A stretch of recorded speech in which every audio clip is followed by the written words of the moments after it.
Fala pessoal, tudo bem? Deu Liga episódio 18 para tratar do time da terra dos Beatles. Time da Terra dos Fui bem, Beatles. né? Boa. Ninguém falou isso já antes. Ninguém tinha falado isso. E os Beatles, isso que os Beatles não gostavam muito de futebol. Não. Faltou dizer, olha só, vamos recuperar. O Lucas não tava. A gente fez um episódio sobre o São Paulo. E faltou dizer, Valtinho, eu tinha essa informação anotada, de que o primeiro show dos Beatles fora da Inglaterra foi em São lá? Paulo. Ó, Então, né, um remendo do episódio anterior, né? E a gente tá falando dos Beatles porque o episódio de hoje, como tá na camisa do Lucas Arruda e tá aqui nas mantas e na coleção, no nosso varal. o pessoal gosta que não das é um varal. camisas do Liverpool nesse programa. Exato. Vou entregar a nossa diretora Janaína Ville, né? Fanzaça do Liverpool. Fanzaça do Liverpool. Aham. É que o Liverpool, na verdade, ele tem dinheiro americano, do LeBron James. E a Jana gosta de esportes americanos. Justo. Exatamente. Entendeu? Parece um jornal que tinha, né? Fulano de tal. A foto era do Torre Alba. Mas aqui não falar do Valtinho, que é amigo de Valtinho. Exatamente. Fazendo todas as ligações. Mas a matéria é sobre o Valtinho. E o episódio 18 é sobre o Liverpool. Um time que deu liga, né? Um time que deu liga. Literalmente deu liga. Acho que é o melhor time da temporada até o momento. Fazendo por liderança da Premier League e da Champions League até o momento que a gente está gravando este podcast. O Liverpool é o melhor time da temporada. Lidera a principal liga do mundo e a principal competição de clubes da Europa. Então, acho que é um bom sinal do trabalho do Arne Slot, né? Pois então, né? E fazia tempo que a gente não tinha uma troca, porque tu trocar o Klopp por um outro técnico, a impressão que se tinha é de que levaria, né, um certo tempo para retomar. O Liverpool, o United, que é o rival do Liverpool, passou por isso com a saída do Ferguson. Passa por isso, né? ainda. Tem um episódio sobre isso. Inclusive dá para ouvir, Dá né? pra ouvir. Voltando algumas casinhas. Dá pra ouvir, dá pra dar aquela curtida. Compartilhar, fazer o amigos. Jingle Bells ali, já que é época de Sim, Natal, pra ativar o sininho. Para quem tá no YouTube, né? É, assinar isso o aí. canal de GZH Isso e aí recebe lá as notificações de tudo que entra no canal de GZH. Nas plataformas de áudio tem a notificação, né? Tipo, o Rafa Ramos e a Jana colocam no ar, tu já recebe Já no recebe, celular. isso A gente já aí. sai ouvindo. Mas o United tá sofrendo isso até hoje. E o Liverpool, não, né? Parece que não trocou de técnico. E certamente, pessoal, o Arne Slot tinha, se não a mais dura missão do futebol mundial, uma das. Talvez a missão mais difícil hoje seja para o próximo técnico substituir o Guardiola no City. E aí é uma questão de legado, uma questão de identidade própria de jogo e talvez substituir o Ancelotti no Real Madrid.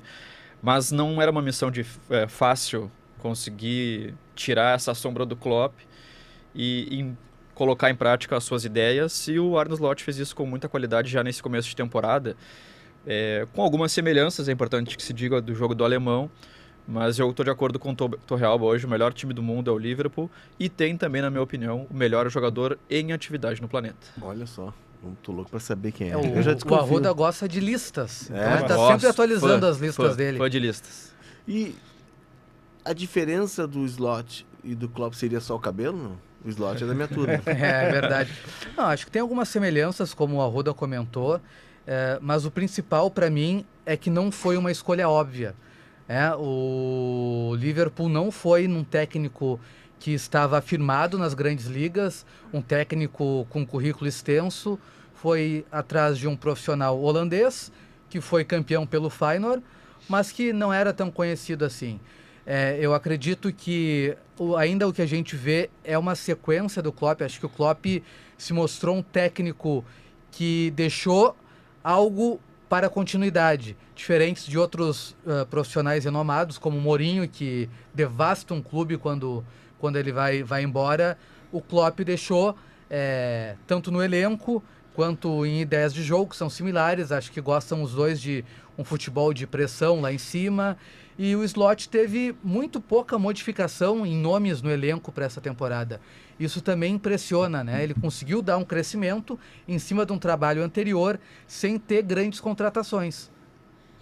Mantém a base, né? Como diria Roger Machado, manteve a plataforma. Isso. Por exemplo, o Chiesa, que foi contratado da Juventus... Que não é o jogou. velho, né? Não, é o velho, filho. é o filho. né? Ele não jogou nem 90 minutos na temporada ainda. E foi uma das poucas contratações em que o Liverpool botou a mão no bolso para botar dinheiro e trazer jogador para essa temporada. A impressão que se tinha é que o Liverpool estava só empilhando jogadores no elenco sem ter muita ideia do que ia fazer com esses atletas.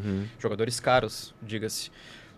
E muito por conta também dessa reta final do trabalho do Klopp, já não tinha mais tanta liga realmente, já percebia-se um final de ciclo. E agora, nas mãos do Slot, parece que faz sentido o que está acontecendo, mantendo aquela estrutura de jogo do Klopp realmente, especialmente a questão de ter 3 atacantes e ter uma sobressalência de peças hoje. Acho que deu certo isso de uma forma não tão pensada pela diretoria. Para a gente entrar na análise desse Liverpool, deixa eu chamar o índice do Deu Liga. O legado de Jürgen Klopp, o Liverpool de Arne Slot e o futuro de Mo Salah. Tu estava falando dessa plataforma que ele manteve, dessa ideia de jogo que ele manteve. Eu acho que é muito inteligente do técnico que chega e não provoca uma revolução, até a vaidade. Agora vou botar minhas marcas, minhas digitais, esse time vai ter minha cara. E ele entendeu que era dar sequência a algo que era bom, que estava desgastado, né? 7 anos. Sim. 7 temporadas, né? E incrível mesmo com 7 temporadas de êxito, porque há um Liverpool antes do Klopp e outro depois, de uma retomada do Liverpool, né? Uma retomada de protagonismo do Liverpool. Mas foi inteligente o Slot, né, Voltinho, de chegar e dizer, não, peraí, isso aqui tá certo, eu só vou ajustar e seguir a viagem. O Klopp como figura do futebol faz falta. Eu gostaria de ver o Klopp treinando outras equipes, dando entrevista, ele é carismático, ele é bem-humorado. De vez em quando ele se irrita com a imprensa, com as perguntas que faz parte. Também faz cada pergunta. Também. Né? Mas ele agrega ao futebol. Acho que a posição que ele ocupa hoje em dia, né, uma posição de dirigente para o futebol, para quem acompanha as partidas, eu acredito que ele faça falta. Gostaria de ver ele no campo ainda. Embora já não fosse o melhor momento do Liverpool, sob o comando do Klopp, as ideias seguiam ali, né? E o Klopp sustentou por muito tempo um trio de ataque com o Mané, o Salah e o Firmino, que não é comum no futebol a gente ficar tantos anos com o mesmo trio de ataque numa equipe desse tamanho. E ele sustentou aquilo de uma maneira muito perspicaz. E acho que ele deixa mais a ideia de intensidade, de um futebol objetivo. E é o que eu vejo o Liverpool tentando fazer essa temporada e vem dando muito certo. Tem uma questão tática que não se altera porque o Darwin não é embora o Darwin já estivesse jogando com o Klopp, o Darwin é mais um 9, o Firmino era um meia, né? E o Tite nunca entendeu esse posicionamento do Firmino na seleção. Eu ia falar sobre isso, Léo, acho que foi um grande desperdício em termos de geração não ter o Firmino afirmado na seleção brasileira, muito por conta dessa qualidade dele, porque antes de existir um 9 do Liverpool, ele era uma espécie de 10 na Alemanha, né? Ele se destaca no Hoffenheim dessa forma, com muita chegada na área do adversário, mas na seleção isso não aconteceu. Mas essa questão do Firmino, né, de um trio de ataque que se formava uma dupla com um recuando e sendo um armador, junto com as estruturas de meio campo, talvez sejam as principais mudanças do Slot em relação ao técnico alemão. Porque ele tem sim um trio de meio campo, um tripé de jogadores, mas ele também inverte esse tripé, né? A gente tem um exemplo recente do duelo contra o Real Madrid, em que não era um primeiro volante, e sim 2 volantes alinhados e um meia de chegada, né? Então, ele colocou um pouco da sua cara também, daquilo que ele fez de um trabalho exitoso no Feyenoord na Holanda. Mas contra o City, ele joga com o Luiz Dias como um falso 9, né? Faz 2-0, podia ter sido mais, mas joga com o Luiz Dias, não joga com o Darwin Nunes, não joga com a referência. É muita opção, né, que ele tem. E acho que um dos legados do Klopp para esse Liverpool é o próprio elenco, né? Porque ele próprio reclamou de faltar peças, muito por lesões, que dificultou também esse final de trajetória dele, mas o time é basicamente o que ele montou. O Chiesa foi essa única chegada, algum jogador da base que o Slot vai ver e vai subir, mas a maioria dos jogadores são esses. E o Slot está conseguindo achar posições ali diferentes para esses jogadores, mas o legado do elenco, essa montagem, o Klopp sempre foi muito bom. E o Slot mesmo já falou em entrevistas que é um admirador, seguia muitos conceitos do Klopp, por isso essa facilidade também de aproveitar o elenco, aproveitar a tática e não mudar o que vinha dando certo na maioria do tempo. E eu acho que esse sangue novo era necessário também, um treinador novo, para dar uma mexida também em alguns jogadores que estavam meio acomodados ali no Liverpool. Claro que são jogadores muito afirmados no Liverpool, e a gente está falando, por exemplo, de uma linha de defesa que foi a campeã da Liga dos Campeões em 19. Então são 5 anos que se passaram. E ela se mantém, né? E ela se Alisson, mantém. Alexander-Arnold, Joey Gomes, que era reserva. A questão hoje é muito importante até esse ponto, que é a lesão grave do Konaté. Sim. Porque o Liverpool demorou para achar um parceiro ideal para o Van Dijk, achou o francês com um desempenho muito alto recente e chegando à seleção francesa, inclusive, mas há uma lesão grave nisso. E o Joe Gomes, que já foi zagueiro, lateral direito e lateral esquerdo, volta a ser uma opção para a zaga, mas mantém uma estrutura de defesa dos 3 principais jogadores do sistema. Van Dijk e Roberts. E o Roberts. Então, assim, e isso se mantém há, sei lá, 6 anos. E foi legal que ele manteve o slot, esse legado do Klopp, os laterais sendo construtores, nunca chegando na linha de fundo, sendo aquele ala, basicamente, porque eles ajudam muito na armação e dão mais liberdade pro ataque fluir. Então, o ataque tem... O Luiz Dias pode jogar de centroavante, pode jogar de ponta esquerda, às vezes até se precisar de ponta direita, armando o jogo e alterando a todo momento, enquanto os laterais vão construindo e dando mais uma solidez defensiva, porque nunca vai estar faltando gente ali atrás. Então, eu acho que o Slot aproveitou esse legado que o Klopp conseguiu usar do Arnold e do Robertson, porque o Robertson no início era um ala, basicamente. Ele jogava muito, sempre buscando cruzamento, e pra que vai fazer isso com esse Liverpool? Não tem nenhuma grande referência a não ser o Darwin, né, que cabeceando às vezes ele também é meio fraco. Sabe que o Gakpo, por exemplo, é menos centroavante em termos de características e mais qualificado em termos de camisa 9. Tem mais precisão no arremate. Nós estamos gravando justo quando está rolando o Liverpool 1, Girona 0. O jogo aqui está com 82 minutos. E sai o Darwin Núñez aos 71 e entra o Gakpo. Então o time tá Alisson, que tá de volta. Uhum. Aliás, o goleiro reserva do Liverpool, o que ele fez contra o Newcastle. Depois de todo aquele sofrimento para passar na frente, para construir a vitória, e ele dá aquela vacilada. Eu tava vendo o jogo com meu filho e assim, pai, esse é o goleiro, aquele da final da Liga dos Campeões. Olhou o cabelo amarelo. Olhou o cabelo amarelo do Karius, né? E a gente conversava na redação, eu e o Torrealba, que tá no futebol turco, né? Porque o futebol turco é assim, o cara joga na Premier League, aí depois que ele não serve mais na Premier League, o caminho dele geralmente é o futebol turco, né? Então o time tá o Alisson, que tá de volta. Até aproveitando o factual, o Alisson tá sendo fundamental nessa vitória, tá? O que ele tá jogando, parece que ele não tava um tempo parado. O Alisson craque, pra mim é goleiro craque, assim. Ele isso evoluiu muito. Isso aí é estranho, como em determinado momento se cogitou que o Alisson não fosse goleiro da seleção, que o Alisson não fosse um goleiro qualificado.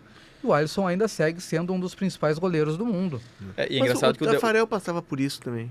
Mas é engraçado que o debate nunca foi com o Ederson, que também atingiu um nível altíssimo. Era com o Cássio.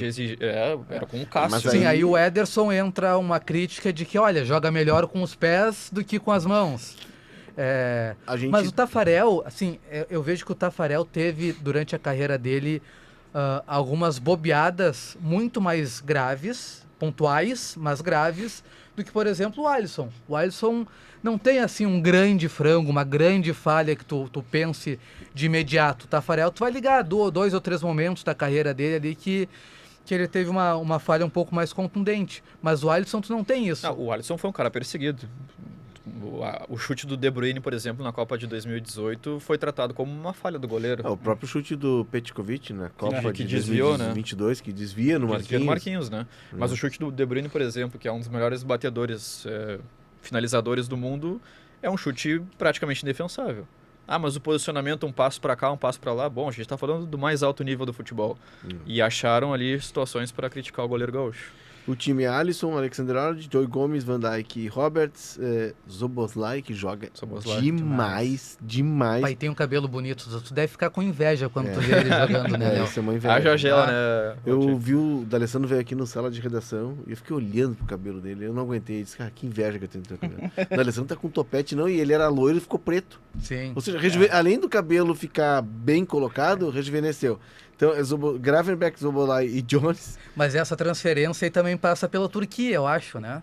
Não, mas na verdade é a escola turca. Parece que já tem gente aqui no Rio Grande do entendi. Sul Já fazendo. tem, Já tem gente fazendo. já importaram a técnica. Mo Salah, Nunes e Luiz Dias. Se a gente olhar o time a rigor, é o mesmo time. Sim. É o mesmo time, né? Uma mudança ou outra, enfim. É mais a manutenção de uma ideia de jogo. Nessa escalação não tem um cara que tá jogando muita bola, McAllister. que é o McAllister. Se Tá fora do descobrindo, banco, inclusive. se descobrindo em novas funções de jogo, inclusive, vem marcando gols, mas é uma peça fundamental Pois de é. camisa 10 do Liverpool hoje. Aí me irrita o técnico brasileiro demais. Os técnicos brasileiros me irritam. Me irritam, sabe? Porque o McAllister surge no Argentino Júnior. É uma família A família, né? O pai dele é o amigo, era amigo do Maradona. O Maradona leva pra jogar com ele sempre, que era um lateral esquerdo, escocês, né? Carequinha, assim, não jogava muito, mas era amigo do Maradona, então jogava sempre. E ele tem 3 filhos, né? E o melhor deles sempre, os 3 jogavam no Argentino Júnior, e o melhor é esse McAllister, que era meia. Ele vai pro Boca como 10. E aí no Liverpool, ele joga primeiro no Brighton, e depois no Liverpool ele vira um volante.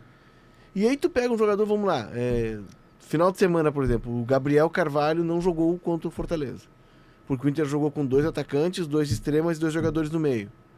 Por que o Gabriel Carvalho não podia ser o cara ao lado do Rômulo, por exemplo? Tô falando do Roger. E tu pode pegar o Monsalve no Grêmio, por que o Monsalve não foi usado numa outra função? Um Sei exemplo que ele veio como meio, ele vai ser meio o resto da vida. Um exemplo de sucesso no futebol brasileiro é o Zé Rafael, né? Que começou como meia esquerda, foi meia centralizado no Bahia. Isso aí. No Palmeiras chegou a jogar de primeiro volante, Recuando sabe? cada vez mais. Exato. Daí Sabia que o Zé Rafael jogou gauchão pelo Novo Hamburgo? não É sabia.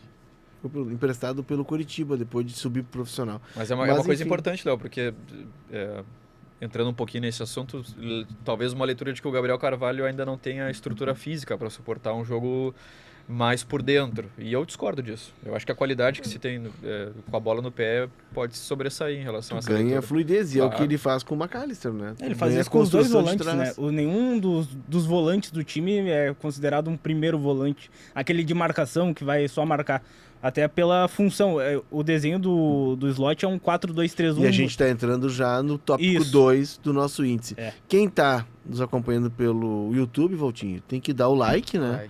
E assinar o canal de GZH. E quem tá nos ouvindo nas Senão tá plataformas de áudio, 5 estrelas. 5 estrelas, ativa o sininho, porque senão tá vivendo errado. Tá vivendo errado, tá fazendo tudo errado. O Slot tá vivendo certo. Tá vivendo certo, porque ele implantou um 4-2-3-1 bem definido. Tu já mencionou, o Darwin agora é um 9, ou o Jota, né? O Diogo Jota.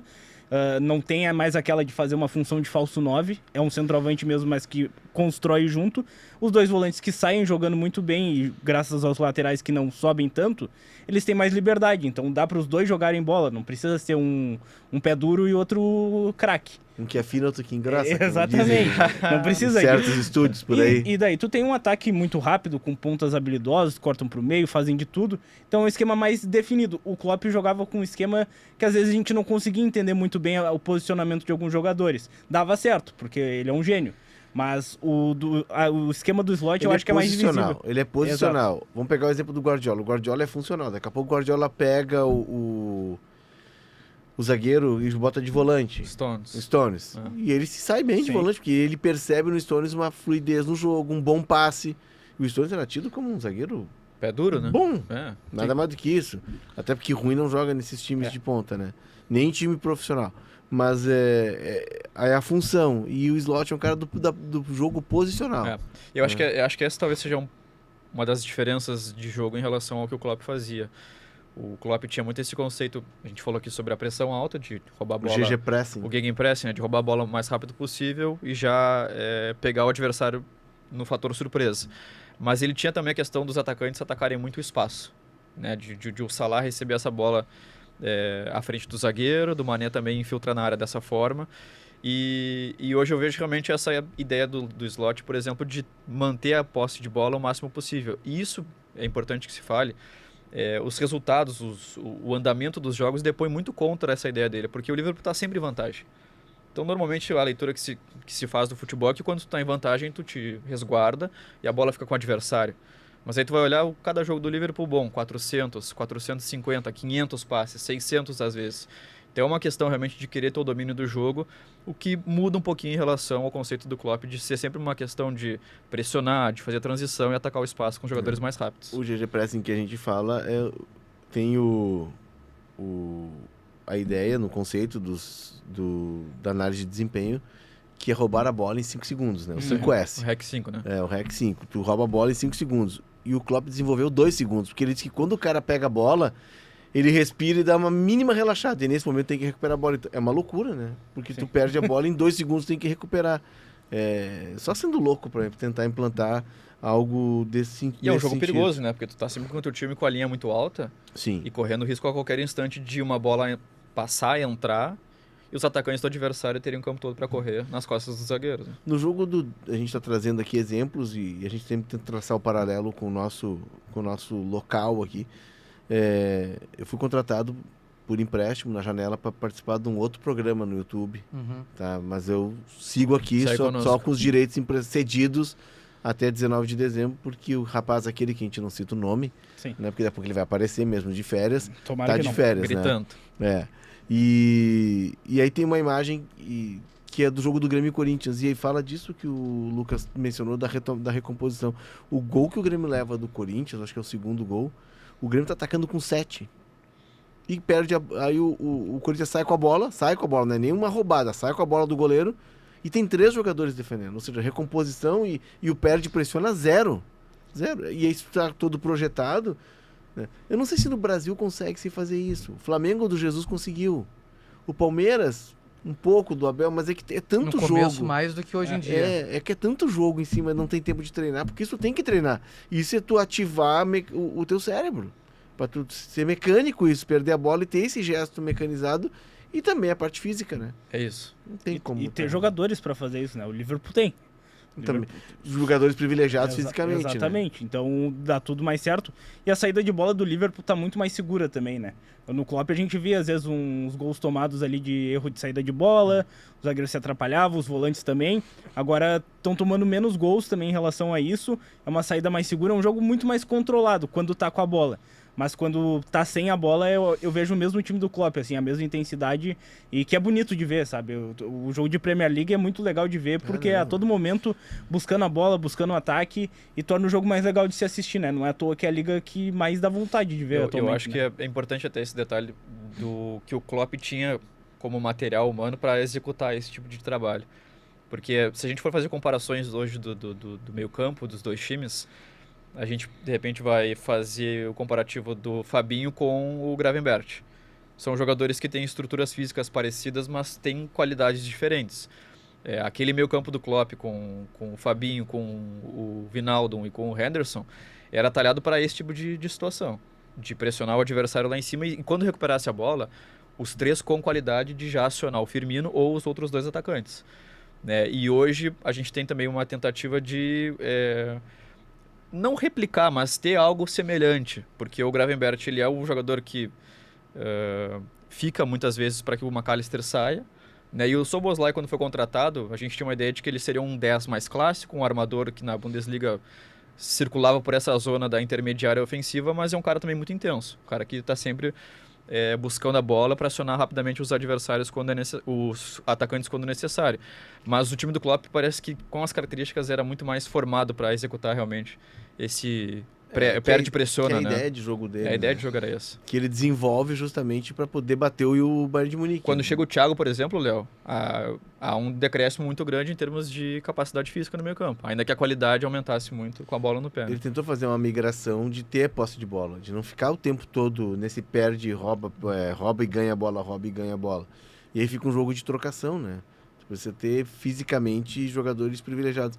O que chama atenção é que se tu vai olhar a escalação, são equipes jovens, né? Sim. Porque não tem como tu jogar com uma equipe dessas. Vamos lá, pegar a média de idade do Liverpool aqui, que tá jogando agora. Os mais velhos, o Alisson, o Salah e o Van Dijk. Exato. Os únicos que passam dos 30, se eu não me engano, né? Sim, então assim, tem que ser um time jovem. O próprio Darwin Núñez é um jogador fisicamente muito forte, né? Ele pode dever um pouquinho ali na hora de fazer gols, mas taticamente nessa hora de roubar a bola ele é muito importante. Que às vezes eu acho que é o principal jogador ali do ataque para fazer isso, né? O Darwin Núñez, que segundo o Pedro Petrucci, é colorado. É mesmo? Colorado. Segundo o Pedro Petrucci, vou botar na conta dele. Isso. Quem não gostar, quem duvidar da informação, põe ali nos comentários que o Que ele vai Petrucci responder, depois responde. ele é o nosso Então, é moderador. o segundo, né? O superstar mundial. O Ronald Araújo Ronald também. Araújo Isso também. porque o Darwin Nunes é de Artigas. Artigas é de um lado da fronteira e Quaraí é do outro. E aí o pessoal transita de um lado para o outro, jogam dos dois lados da fronteira. E aí a TV brasileira, a RBS TV, entra muito forte o sinal lá. Então o Ronald dizia, né, que como ele não tinha dinheiro para pagar a TV a cabo uruguaia, eles assistiam Domingão do Faustão, Campeonato Gaúcho, as novelas, e eles são doble chapa, falam né, os dois idiomas. E tem uma história muito legal do Darwin, para quem quiser pesquisar, ele voltando à casa dele, onde ele morava. Porque os pais do Darwin Nunes eram catadores. Né? E ele morava num lugar na beira do Rio Quaraí, que alagava muito, e jogava um time chamado Pirata, time tradicional do futebol amador da região. E dali ele vai jogar no Penharol, tem problema de adaptação, depois volta pro Penharol de novo. Mas ele é uma família muito, muito humilde. E aí ele volta na casa dele, é muito estranho, assim, porque ele é um cara grande, forte, ele quase não consegue entrar numa casa muito humilde, né? E aí a trajetória que constrói. E aí é um ponto que eu bato sempre. A dupla Grenal não olha para a fronteira. Tem o 14 de julho de Passo Fundo, que tem uma categoria de base, de Livramento, que tem categoria de base muito forte, tá jogando baby futebol na Liga de Rivera, joga no Uruguai. E aí eles não jogam só que com meninos brasileiros, né? Então, assim, são jogadores que... o cara que gerencia, ele disse, olha, já levei 2 meninos, um pro Defensor e outro para um outro clube que não é nacional nem Penharol, de Montevidéu, porque a dupla Grenal não vai olhar os jogadores. E aí se perde, né? Se perde a oportunidade. Perdendo um mercado que tem revelado jogadores em quantidade. E um mercado que tem uma moeda menos valorizada do que a nossa. Então, que seria, teoricamente, mais acessível para a gente investir do que tentar concorrer com jogadores de outros estados que a gente vai ter a concorrência de Flamengo, São Paulo, Palmeiras ou de outros países. Tem uma organização do futebol uruguaio que facilita a descoberta, por isso que se descobre tanto jogador.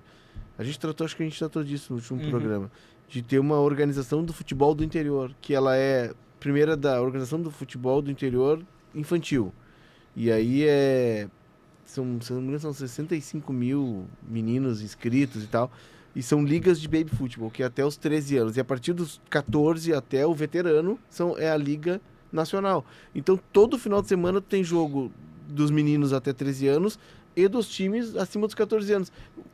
E os olheiros vão acompanhar. Eles têm a tabela, é um campeonato muito organizado. Ele começa na cidade, vai para o departamento, que é o estado, e depois vira nacional. Aí tu tem como mapear. E o jogador que tem um talento, rapidamente os olheiros já colocam o olho e começam a acompanhar. E é por isso que o Uruguai, com 3 mil... O Uruguai é tamanho de Porto Alegre. Imagina só. A região metropolitana descobre tanto jogador, porque tá fácil o mapeamento, né? Teve um final de semana que eu tava em Montevidéu, num feriadão, e no lado do hotel que eu tava, na beira-mar ali, eu acordei de manhã, aquela gritaria, assim, no andar alto, uma gritaria. Aí eu abri a janela, olhei e tinha um campo de futebol, cara. Tinha umas 500 pessoas. Tinha um campeonato de baby futebol, as famílias estavam ali tomando mate, conversando, e a criançada jogando, e vários times. Então, assim, várias ligas dessas, e a formação fica mais fácil. Seguindo aqui, Mo Salah. Até o sábado, o jogo que eu vi, que na verdade não foi no sábado, né? Porque eu sentei para ver Everton e Liverpool, mas lá jogo marcado não é jogo jogado, né? Então, assim, a gente já jogou aqui num dia que tinha o Ciclone Inter Independente Medellín, lembram? É verdade. Tinha um ciclone chegando em Porto Alegre, mas o jogo tá marcado, tem que jogar. Mesmo que morra jogador, mas tem que jogar. E o jogo não aconteceu por questões climáticas e passou... E não foi qualquer jogo, um jogo do Liverpool. Clássico. Não, o clássico da era cidade. O Grenal de Grenal Liverpool. Deles. E aí passou o jogo do Newcastle e do Liverpool. E a informação, que era um jogo da quarta-feira anterior, era de que o salário não tinha sido chamado para renovar o contrato. Já há uma negociação, né? Isso. Sim. Agora a tendência é que ele renove. Por mais um ano. E que ele siga no Liverpool. É que fica difícil pro Liverpool não se movimentar com a temporada que ele está fazendo. Provavelmente o principal jogador hoje em dia é das grandes ligas. Não sei se vai ganhar melhor 32 do mundo. anos? Por aí, 32. Ele provavelmente está de olho já num último contrato, num último passo para o futebol árabe para forrar um pouco mais o cofre de dinheiro. Mas ainda tem lenha para queimar nas principais ligas, sem dúvida. E eu tem acho toda uma que questão religiosa, né? Que afina um cara do Egito jogar no Sim. mundo árabe, que foi o que fez o Mané, né? Sim. A partir da informação do começo da temporada, eu até achei estranho o Liverpool, de repente, se sujeitar a entregar o Salah para o mercado de bandeja. Ainda que fosse para a Arábia, na última hora poderia, sei lá, o Real Madrid aparecer, vem para cá e tu entrega um jogador de alta performance, de elite, para um rival europeu. Mas a temporada dele é extraordinária. Eu falei aqui no começo sobre o melhor time do mundo, concordando com o Torre e com o Walter, mas também do melhor jogador do mundo. Hoje não tem ninguém no planeta Terra jogando mais futebol do que Mo Salah. A gente está falando de um cara que já, antes da metade da temporada, atingiu duplo-duplo. Está na moda falar sobre o dígito duplo de gols e de assistências. Já está na metade do caminho, antes do meio da temporada, de fazer a sua melhor temporada em números, em termos de gols, com a camisa do Liverpool. Ele é hoje o principal jogador da equipe, ele faz gol em praticamente todo jogo, ele bate pênalti, ele erra pênalti, como aconteceu com o Real Madrid, mas é difícil achar alguém que hoje esteja praticando mais futebol do que o egípcio, e eu sinceramente espero que ele fique. Acho que se tornou uma bandeira do clube e quero que ele fique até o final da carreira, se possível. Ele vem da Roma, né? Sim.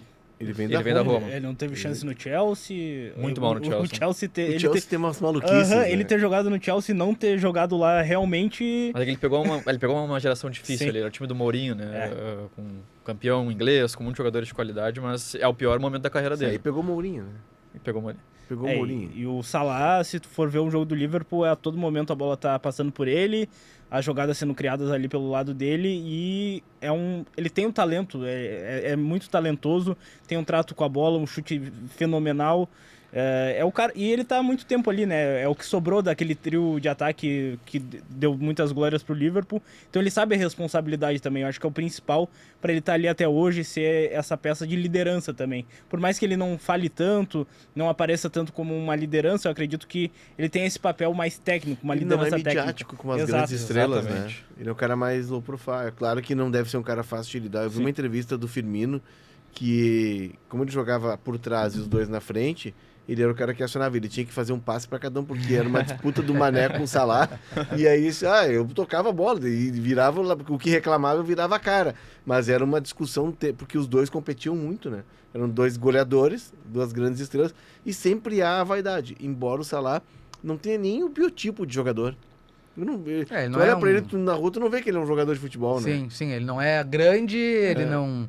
Mas é aquilo, ele tem as características técnicas e físicas para a posição, assim, ele não é um jogador tão forte, mas ele tem velocidade, que faz com que ele também tenha não só a velocidade, a agilidade para fugir do adversário, para não sofrer a falta, a habilidade, precisão no chute. A execução dos lances é muito rápida, Ele né? tem muito equilíbrio também de sustentar, não tem força, mas tem equilíbrio para sustentar o toque do marcador. O jogador mais baixo, se ele é atarracado, é mais difícil de marcar. O Soteldo é um exemplo, né? Que joga no Grêmio aqui. Tu não tem ponto de contato no jogador mais baixo. Né? Acontece muito com o Messi. Não estou comparando jogadores, tá? Sim, sim. Mas, assim, muitos lances do Salah, daquele que ele vem pela direita e corta para dentro para chutar com a precisão da diagonal, remete muito ao que o Messi faz. Ainda que não seja um problema eu destacar que da geração atual do futebol mundial, o Salah tenha sido um dos que mais se aproximaram em termos de características do Messi. Não é uma loucura falar isso. A gente não tem tantos jogadores em alto nível praticando algo que o Messi fez, ainda que os dois não se comparem em termos de qualidade ao longo da carreira. Mas ele Messi chegou... é um gênio, né? Mas foi um cara que chegou assim, mais longe em termos de Mas ele nunca povoou lista de melhor, talvez pelo perfil dele de candidato, o grande candidato a ser o melhor do mundo. Acho que até o Mané chegou na frente dele em corridas. O Mané chegou a ser o segundo melhor do mundo, né? Em algum momento. O Mané, na época da Covid, da pandemia, quando fechou tudo mesmo, aí eu lembro que o Sport TV não tinha futebol para passar, começou a buscar documentários. E eu vi um documentário do Mané que ele era contado através de artes gráficas, assim, do Mané. O Mané é de um povoado no interior do Senegal. O vô dele era grande entidade, assim, religiosa, né, e política então uma família bem estruturada para a região, e o Mané jogava na região, e ele decidiu um dia com um amigo dele assim, eu quero jogar bola, e os pais dele queriam que ele estudasse, E ele combinou com o amigo e disse, eu vou pegar um ônibus, vou para Dakar, que tem uma academia em Dakar que leva muitos jogadores para Europa, uma grande academia, muito estruturada, e ele fugiu de casa. E passou um dia, a família desesperada, aí no segundo dia a família pressionou e o amigo deu o serviço. Eu disse, não, ele fugiu, saiu de madrugada, vocês não viram, ele pulou a janela, só que ele pediu para não contar. Aí os pais foram lá, buscaram ele e disse, não, eu volto, termino a escola. Mas quando eu terminar a escola, no dia seguinte eu tô aqui de novo. E aí ele foi... E aí tem uma história muito legal do Klopp, que quando o Klopp treinava o Borussia Dortmund e o Mané tava na França, os caras levam o Mané, acho que era no Rennes, ele jogava no Rennes, levam o Mané, e aí o Klopp olha e diz, não, pô, cabelinho com uma mecha loira, esse estilo todo, brinquinho, eu não quero ter mais trabalho aqui, eu não vou precisar. Isso que é um erro que ele cometeu, que ele analisou o Mané pelo estilo. Sim. Né? E o Mané é completamente o contrário disso, né? Sim. O Mané é um cara super engajado, um cara que voltou lá para o povoado dele, reformou o hospital, reformou a escola. É um cara que ajuda muito, né? E defende a causa africana. Por isso que a escolha dele pelo Al Nassr faz muito sentido. O Mané foi ganhar dinheiro na Arábia Saudita. O Mané tinha lenha para queimar no mais alto nível europeu ainda. E escolhe a Arábia Saudita certamente para ganhar mais dinheiro. Não é pro Mané, não é para a família dele, é para Senegal inteiro, né? Porque realmente faz um trabalho social incrível. Era isso? Era isso. Eu acho que só uma questão ainda sobre o Salah, esse movimento do Chiesa chegar pro Liverpool, eu acho que já é pensando também numa futura substituição, até por jogarem no mesmo lado, ser uma peça importante. O Liverpool já tá bem ciente também, né, que o Salah vai deixar uma hora o time, em breve eu acho que depois dessa última temporada que ele renovar, o Chiesa é uma peça que pode chegar já para ser um substituto. Eu não sei se vai chegar para ser com esse peso, mas pelo menos para suprir inicialmente. Sim, o Chiesa joga pelos dois lados, em determinados momentos na Juventus chegou a jogar como ala, com o Alegre. É um jogador muito rápido, muito batalhador. Ele não é tão técnico, mas ele é muito batalhador. Ele é um grande finalizador no sentido de volume, porque ele está sempre tentando. Mas ele não tem tanta eficiência. Acho que para o nível do Liverpool, ele é mais um jogador de elenco do que para ser um possível substituto num futuro de a análise, seja médio a análise de desempenho do Liverpool vai ter muito trabalho em tentar achar o substituto. Se tu pensar no mercado hoje, jogadores não acessíveis, mas jogadores que sejam possíveis de contratar, tu não encontra uma lista tão grande, não. Rodrigo, o nome? Hã? Rodrigo. Mas o Rodrigo costuma Babilônia de dinheiro. Mas sem espaço ali. É que o Rodrigo quer um time pra chamar dele, Exato. dele, né? O Rodrigo, acho que vai chegar um momento que ele vai ter que sair da sombra do Vini Júnior. E vai ter que decidir onde ele joga também. Também. Ele tem muitas sombras no Real Madrid, né? É que o Rodrigo joga em todas, isso é ruim pra ele. É ruim pra ele isso daí. É ruim pra ele, ele precisa definir. Uma pergunta do Oraldo pra ti. Vendo a tua camisa, que é muito bonita, aliás, eles tinham um time em Liverpool, não? Eles tinham, eu não sei quem torcia Os pra Beatles, quem. a camisa os Beatles, que quem tá nos ouvindo, são a camisa os Beatles no formato dos Simpsons. dos Simpsons. Ou são os Simpsons no formato dos Beatles? Linda não, camisa. A primeira opção. Eles tinham E adequada pro tema. Eles nunca falaram muito abertamente disso, mas acho que eles tinham uma tendência maior de apoiar o Everton do que o Liverpool. Mas eles nunca foram muito ligados, o futebol não era muito a praia deles, assim. Tanto é que hoje em dia o Paul McCartney, a gente não vê falando sobre futebol, fala sobre vários assuntos, mas futebol passa ao largo dos Eu acho que o Ringo era um cara mais, Pode ser. mais próximo do futebol. Tu serve o chá da 5 ou eu sirvo? Não, hoje é contigo. Hoje é comigo? Então tá. O chá da 5, por favor.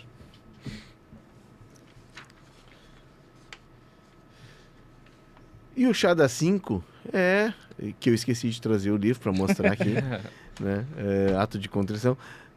Klopp, o técnico heavy metal que transformou o Borussia Dortmund e o Liverpool. A Grande Área, que é a editora que traduziu e trouxe essa biografia do Klopp, estava com uma promoção agora no Black Friday. Comprou muitos livros? Muitos. Eu me passei. Você passou? Me passei. E tempo? Conseguiu comprar tempo para ler? Não, tempo não, mas agora vem o final do ano, vem as férias. Mas eu tô com uma Tati, a caixa tá fechada, aí minha mulher já perguntou, o que é essa caixa aqui? Umas 3 vezes. Comprei do Bielsa, que eu não tinha, comprei do Ancelotti, comprei Copa México 70, comprei a Copa de 50, do Andrew Downey. Isso, eu comprei do Sócrates, né? Comprei para dar de Natal um outro. O do Sócrates estava com uma promoção espetacular, metade do preço. E a Grande Área trouxe para o Brasil, né, a biografia do Klopp, o técnico heavy metal, e conta assim muito da formação dele, por que ele é esse cara. O Klopp é um cara alto, né? Ele é um cara grandão, assim, ele era lateral direito, nunca foi um jogador talentoso, jogou a segunda divisão alemã, acho que teve uma que outra participação na primeira divisão, e enfim, é um cara que fez a carreira toda no futebol, mas a construção dele como pessoa, o pai dele tinha 2 filhas, o Klopp é o caçula e assim, ele é bem mais jovem que as irmãs. E o pai gostava tanto de futebol que o pai tinha uma bola de couro e no inverno alemão, que rigoroso, ele fazia uma das filhas treinar futebol. Ele queria que ela treinasse futebol. E aquela disciplina alemã, ela não dizia que não, só que era uma bola de couro molhada e ela tinha que cabecear a bola. Ele tocava para ela cabecear. E a irmã conta assim, quando o Jürgen nasceu, assim, graças a Deus. E isso ele foi criado numa família alemã bem tradicional, com, né, aquela severidade toda, mas ele é um cara de espírito leve, de alto astral, que ele é de uma região que tem essa característica, assim, são os alemães mais descontraídos. E ele conta a história de que ele ia pro treino num carrinho. Ele é um cara que foi ganhar dinheiro com o futebol como técnico, né? Ele começa no Mainz, né, 04, que é o time em que ele termina a carreira, tem algumas participações. E no Mainz ele vai muito bem. E o Klopp tem uma coisa que ele muda no futebol alemão. O futebol alemão sempre jogou com linha de 3 na zaga. E ele é o cara que traz a linha de 4. E aquilo causou um furor na Alemanha, porque por exemplo, os grandes líberos do futebol são alemães, né? O Matthaus é um cara que vai recuando e termina a carreira como líbero. E ele monta a linha de 4 e depois ele vai pro Dortmund e ele participa da reconstrução do Dortmund, que é um clube que estava endividado, mas enfrentando o poderoso Bayern de Munique, muito com essa ideia de um jogo de perde, pressiona, de intensidade, né? E um cara muito, até fugindo da tradição alemã, um cara muito emotivo. Tem uma história legal que quando o Kagawa, aquele japonês, sai do Dortmund e vai pro United. E o Kagawa vai avisar pra ele, tô saindo. E ele se abraça e diz, não vai, começa a chorar. E eles terminam os dois, imagina um japonês e um alemão abraçados chorando. Então é muito legal. Eu recomendo a leitura agora, período de final de ano. É um bom pedido. Né? Já em vez de ficar vendo lá os amigos do Safadão versus os amigos do... De quem? Não, e os amigos são cada vez menos jogadores de futebol, né? São amigos de outras áreas hoje em dia. Tem uns inimigos, às vezes. Rafael de Vério, que já foi nosso convidado aqui, adora. O divertimento dele, adora. Acho que ele se sente mais jovem vendo aquilo. Eu fujo. Eu também não fujo. Não sou muito adepto, não. Pra mim, futebol é futebol. Né? E é um bom momento, então, para também assistir os jogos dos campeonatos europeus. Agora que tem um mês e pouquinho de férias do futebol brasileiro. A Inglaterra é a única que segue, né? Mas agora tem uma diferença que... Inclusive a Liga tem um dos episódio Campeões, sobre isso, né? Tem a Liga dos Campeões que não... Vai ter 2 jogos em janeiro. Então, assim, não vai ter para dar um tempo tão grande de férias. A Itália chegou em um determinado momento jogar no final do ano. Eles acharam que não deu tão certo por causa do público, que não foi tanto ao estádio.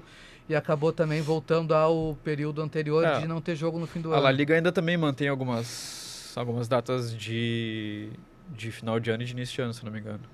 Não com tanto volume quanto a Premier League, mas a gente já viu algumas vezes. Para Natal e Ano Novo. Mas assim, primeiras semanas de janeiro a gente já tem algumas... Já tem jogos. Não, algumas coisas na de Itália janeiro também, a gente vai ter Home Lazio no primeiro final de semana do ano. Mas é que a Itália teve entre aspas, Boxing Day. Nós vamos fazer um episódio sobre Boxing Day, sabia? Vamos. Acho que vai ser legal. Vai ser legal. Eu acho que vai ficar muito bom. Então, assim, a Itália teve seu Boxing Day, mas o italiano não é muito dessa... Isso é uma cultura, entendeu? O italiano mas, por exemplo, na Itália não tem jogo no domingo de Páscoa.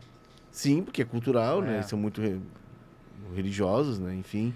E na Inglaterra, o dia tradicional do futebol é o sábado, não é o domingo, como aqui no Brasil.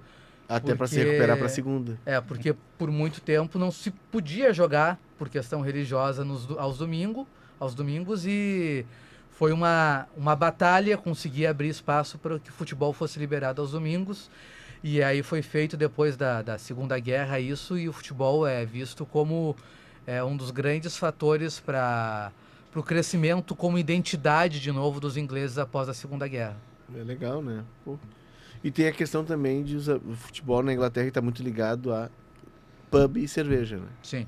E eles não bebem pouco, né? Não tem moderação. E aqui é quente. Isso me incomoda muito. A cerveja? É quente. Não ia Tem dar. que pedir muito, tem que insistir pra vir uma que ele tá guardando lá no fundo. E ele te entrega meio com assim, toma esse negócio gelado, entendeu?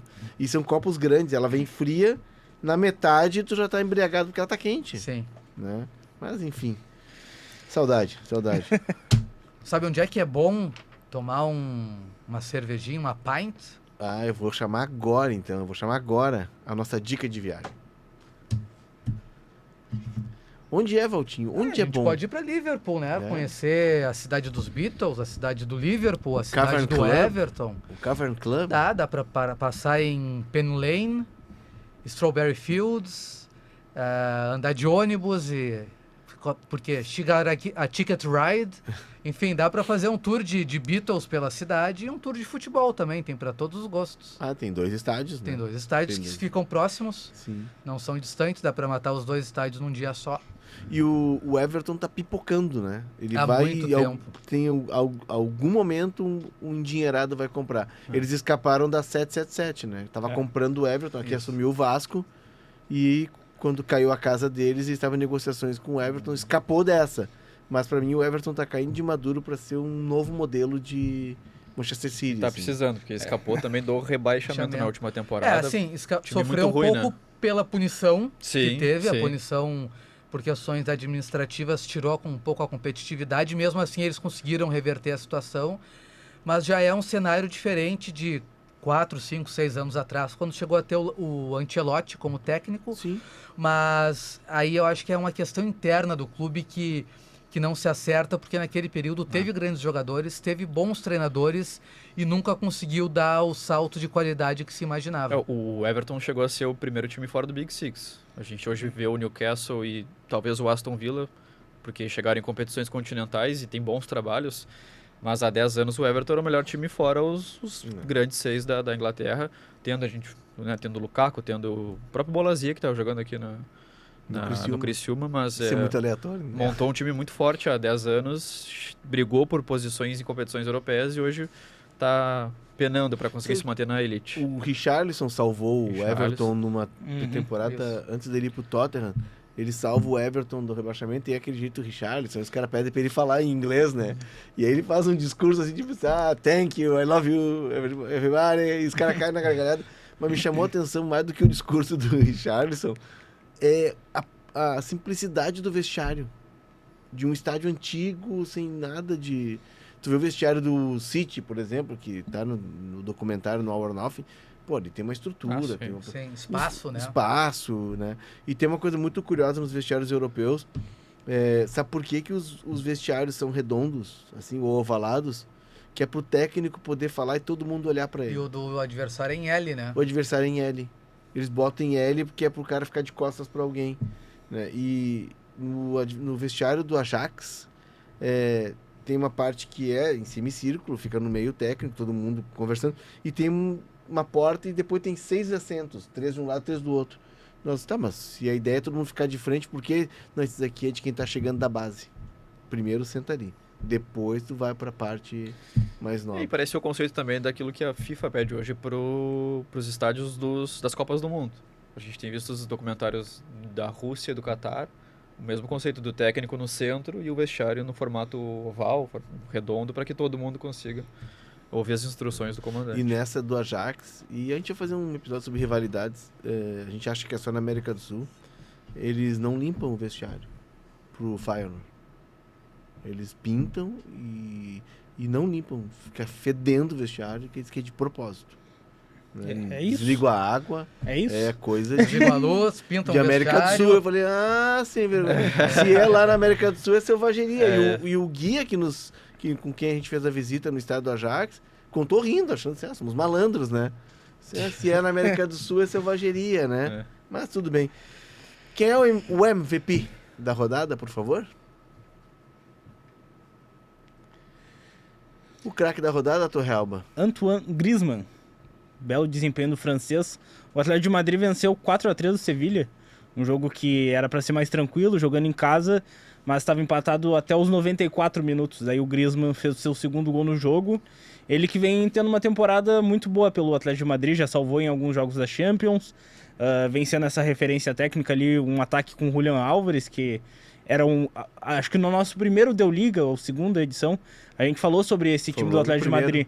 Exatamente, então o Griezmann vem sendo essa peça importante, mesmo já sendo mais experiente, eu acho que ele tá sabendo usar isso e sendo fundamental para esse time do Atlético de Madrid. O Atlético de Madrid que esse ano tem chance de ter uma chegada forte, vamos ver se ele vai ter ritmo, porque os últimos anos do Simeone, o time patinava na arrancada e tinha uma segunda metade de temporada muito forte, e aí começava a galgar espaço na tabela até chegar na zona de classificação da Liga dos Campeões. Agora arranca sem deixar Real Madrid e Barcelona se distanciarem. E o Barcelona então, se tiver perna, tem uma boa chance de, quem sabe, roubar o título aí do Real Madrid ou do Barcelona. E fez investimento para isso, né?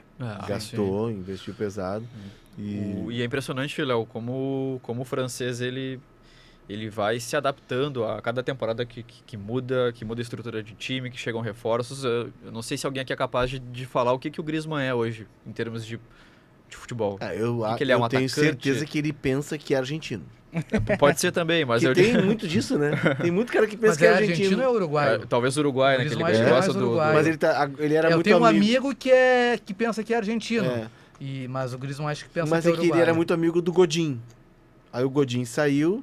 O Godinho, o Cebola Rodrigues, aquela turma toda de uruguaios. E hoje o Atlético de Madrid tem mais argentinos, né? Sim. E ele ele tá sempre do lado, sempre junto. Já vi vídeos dos dois entrando no treino, são inseparáveis do Depol. Depol. Tem um amigo que diz Depol. Depol, né? Mas a questão do Griezmann é muito importante, porque é um cara que cada temporada parece melhorar. 33 anos, eu não sei se ele é atacante, se ele é segundo atacante, se ele é um meia. Já foi ponta na carreira, mas é um cara que tá sempre em alto nível. Tem uma curiosidade com ele, sabia? Copa do Mundo 2014. Fui até o hotel da França para tentar ver os jogadores e tudo mais, e a euforia dos torcedores franceses estava em Karim Benzema, grande estrela do time, e ali uma estrela aparecendo que era Paul Pogba. Todo mundo em cima desses astros, né? O Pogba já fazia muito pela Juventus, e o Griezmann era um completo desconhecido aqui. Sim, porque ele vai para a Copa porque o Ribéry se machuca na reta final.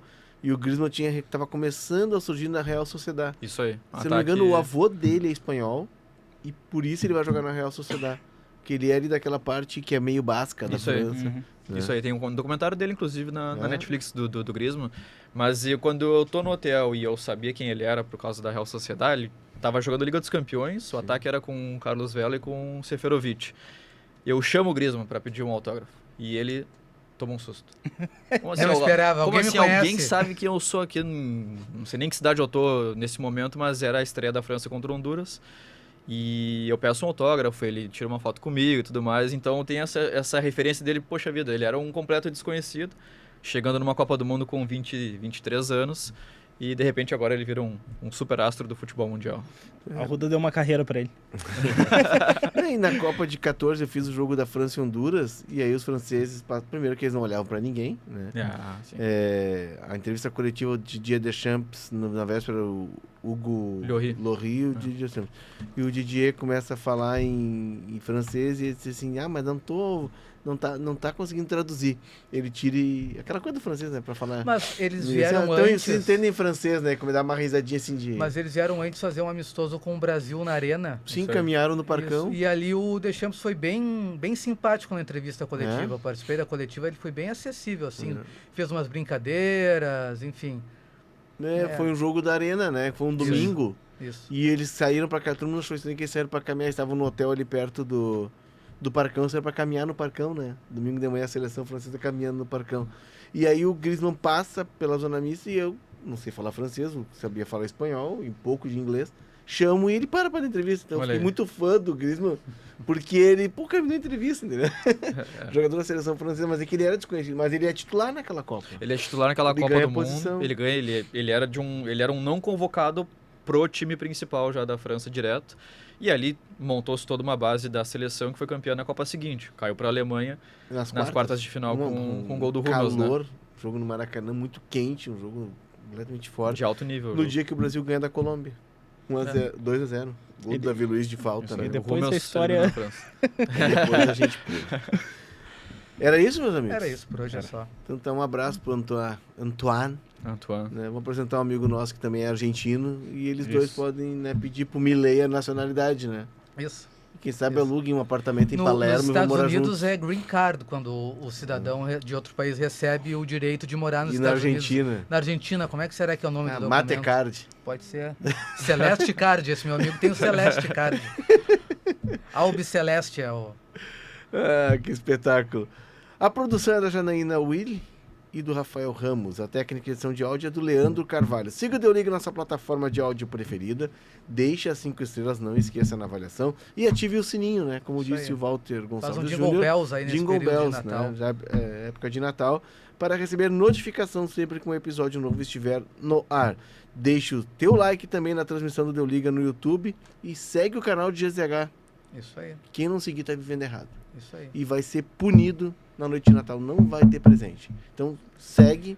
Não vai ter presente, E mas vai ter Deu Liga na Ah, semana de óbvio, Natal. né? Não tenha dúvida. Sempre Deu Liga. Então, assim, segue o Deu Liga. Segue curte o Deu Liga.